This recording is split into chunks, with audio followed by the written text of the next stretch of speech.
नमस्कार। आज मैं बताना चाहूँगा कि वास्तुशास्त्र में यदि भूमि को शुद्ध करना है, मान लो भूमि में कोई दोष दिखाई पड़ रहा है लेकिन फिर भी उसे शुद्ध करना चाहते हैं, तो एक मनुस्मृति का 5वें अध्याय में 124 संख्या श्लोक की है। इसमें एक बहुत ही अच्छा उपाय बताया गया है जिसको मैं बताना चाहूँगा। तो ये भवन भास्कर ग्रंथ में से ये मैंने लिया है। तो ये भवन भास्कर ग्रंथ में जो भूमि शुद्ध करने का उपाय जो दिया गया, बहुत सुंदर उपाय है, इसके बारे में बताना चाहूँगा।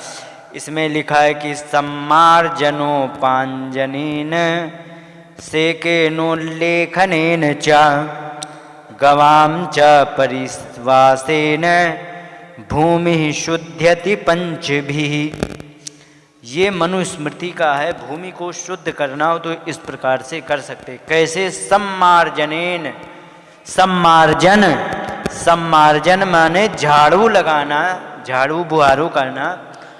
उपांजनेन, सम्मार्जन से, और उपांजनेन, उपांजन कहते हैं जैसे कि स्त्रियां क्या मुंह में अपने क्रीम पाउडर लगाती हैं, श्रृंगार करती, मेकअप करती, इसको भी उपांजन कहते हैं। उपांजन का मतलब होता है लीपा पोती आदि करना। तो उसमें उस भूमि पर लीप दिया जा सकता है गाय के गोबर से, बहुत बढ़िया भूमि शुद्ध होती है। और सेकेन का मतलब होता है पानी का छिड़काव या सींच देना। वहाँ सिंचाई कर देने से या अच्छी तरह से भूमि को गीला कर देने से फिर सूख जाए तो भी भूमि पवित्र हो जाती है। उल्लेखनेन च, उल्लेखन कहते हैं उसको खोद देना या खुरच देना। तो खुरच देने से या खोद देने से क्या होता है, जैसे कि कोई भूमि मतलब कोई दोष है, कूड़ा कचरा डाला जा रहा, तो उसमें क्या है कि यदि भूमि को शुद्ध करना है तो उसमें कुछ नहीं करना है कि 2-3 इंच की मिट्टी को छील करके उसको फेंक दें। फेंकने के बाद फिर इसके बाद उसमें अपने वास्तु पीठ की पूजा करें, गणेश जी का पूजन करें, वह जमीन पवित्र हो जाती है। ये होता है। तो उल्लेखनेन का मतलब उसको छील छाल करके खोद के उसको वहाँ से कूड़ा कचरा मतलब 4 इंच की मिट्टी को हटा देना, ये भी होता है। अब लिखा है गवाम च परिवासेन। गवाम माने गायों की परिवासेन। गायों को जैसे कि कुछ नहीं कर सकते हो, अब तुम्हें घर बनाना है, चारों तरफ से बंद है, तो उसमें एक काम कर सकते हो, किसी की गायें हों तमाम, तो गायों को क्या करो कि उससे कह दो कि भैया आप हमारे यहाँ 2-4 दिन के लिए गायों को छोड़ दो, और वो उसी प्लाट में घूमती रहेंगी। तो वो जो यदि गायें वहाँ पर पहुँच गईं तो ये जान लीजिए कि उन्होंने पेशाब कर दिया है या गोबर कर दिया है, बहुत बढ़िया भूमि पवित्र होती है। आगे लिखा है भूमि ही शुद्ध्यति पंचभिः।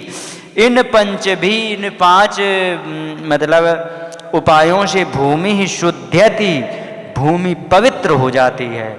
अब जैसे कि एक इसमें विज्ञान बता दें, गाय के लिए जो कहा गया है, तो गाय का क्या है कि गोबर में और मूत्र में सल्फर होता है, और सल्फर की एक बड़ी विशेषता, विचित्र विशेषता ये होती है कि जो भी वायरस बैक्टीरिया होता है सब कुछ खत्म कर देता। अब जब गायें वहाँ पर घूमती रहेंगी तो वो निश्चित है कि गोबर मूत्र करेंगी, तो गोबर मूत्र से बहुत बढ़िया किसी भी प्रकार का हानिकारक वायरस है कभी जिंदा रह ही नहीं सकता। इसीलिए आयुर्वेद में इसको पीने की अनुमति दी गई। जो पी लेता है तो उसको मात्र 12 घंटे के अंदर किसी भी रोग में, कोई भी रोग में तुरंत जवाब मिलता, पॉजिटिव जवाब मिलता।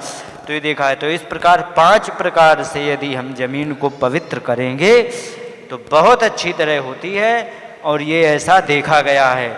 इन्हीं शब्दों के साथ बात को विराम देते हुए नमस्कार, जय हिंद। 5 प्रकार से भूमि को पवित्र किया जा सकता है। धन्यवाद।